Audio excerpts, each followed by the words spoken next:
Hey everyone, hope you're doing well. Today, we're going to talk about something really important that could help you protect yourself from potential identity theft, especially after that massive Social Security data breach that's got everyone worried. Now, I know dealing with financial security might not be the most exciting topic, but trust me, this is one of those things that can save you from a whole lot of headaches down the road. So, imagine this. You're going about your day when suddenly you hear that your Social Security number might have been compromised. It's a scary thought, right? Well, one of the best ways to protect yourself in this situation is by freezing your credit. This is something that's super easy to do, and it's free, which means there's really no reason not to take this step to safeguard your financial future.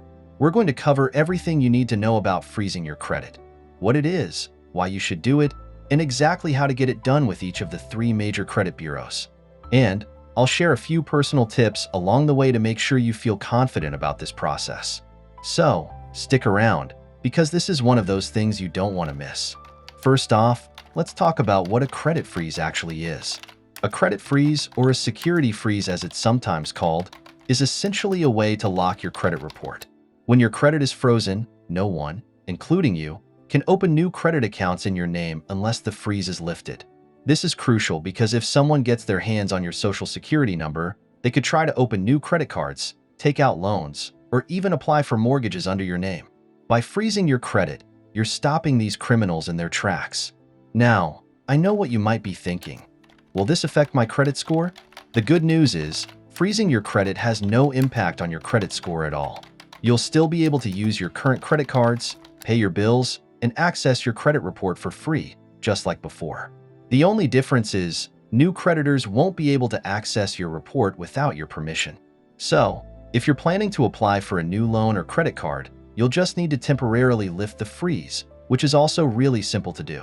Speaking of which, let's get into how you can actually freeze your credit. It might sound like a complicated process, but it's really not. You just need to contact the 3 major credit bureaus: Equifax, Experian, and TransUnion. Each of these bureaus allows you to freeze your credit either online, by phone, or by mail, depending on what you prefer. Let's start with Equifax. You can visit their website and set up an account if you don't already have one. Once you're logged in, you'll see an option to freeze your credit. It's just a matter of clicking a button, and boom, your credit is frozen. If you prefer to do this by phone, you can call them directly, and they'll walk you through the process. And if you're more comfortable with mail, you can send in a written request. Just make sure you include all the necessary information, like your full name, date of birth, Social Security number, and proof of address. Next up is Experian. The process is pretty much the same as with Equifax. You can freeze your credit online by logging into your account or by calling their customer service line.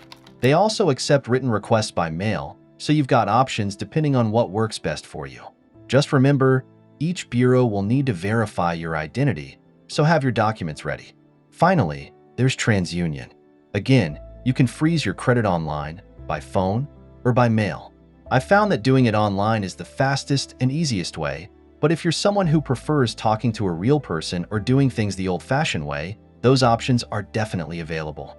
Once you've completed the process with all 3 bureaus, you'll get a confirmation that your credit is frozen. So then, what happens after your credit is frozen? Well, nothing really changes in your day-to-day life, except that you've now got an extra layer of protection. If someone tries to open a new account in your name, they won't be able to because the creditor won't have access to your credit report. If you do need to apply for a loan or credit card, you can simply unfreeze your credit temporarily, either with all 3 bureaus or just the one that the creditor will check. One thing to keep in mind is that while freezing your credit is a great step, it doesn't prevent all forms of identity theft. For example, thieves could still try to use your existing accounts, so it's important to monitor your bank and credit card statements regularly. And consider signing up for identity theft protection services, which can help alert you to any suspicious activity. Also, remember that a credit freeze is permanent until you decide to lift it. This is actually a good thing because you won't have to worry about your credit being unprotected unless you choose to unfreeze it. And it's really easy to manage your freeze status. You can lift the freeze temporarily if you need to apply for credit, and then put it back in place once you're done. Now, I want to share a quick personal story with you. A few years ago, I had my credit card information stolen, and let me tell you, It was a nightmare dealing with the aftermath. That experience taught me the importance of being proactive about my financial security. Since then, I've had my credit frozen, and it's given me so much peace of mind knowing that my financial information is protected. I hope that by sharing this with you, you'll see just how valuable taking this step can be. Before we wrap up, I just want to say that I know these kinds of topics can feel overwhelming, especially when it comes to something as serious as a data breach. But the steps we've talked about today are straightforward and can make a huge difference in keeping your personal information safe. If you're feeling unsure about any part of the process, don't hesitate to reach out in the comments, and I'll do my best to help guide you through it.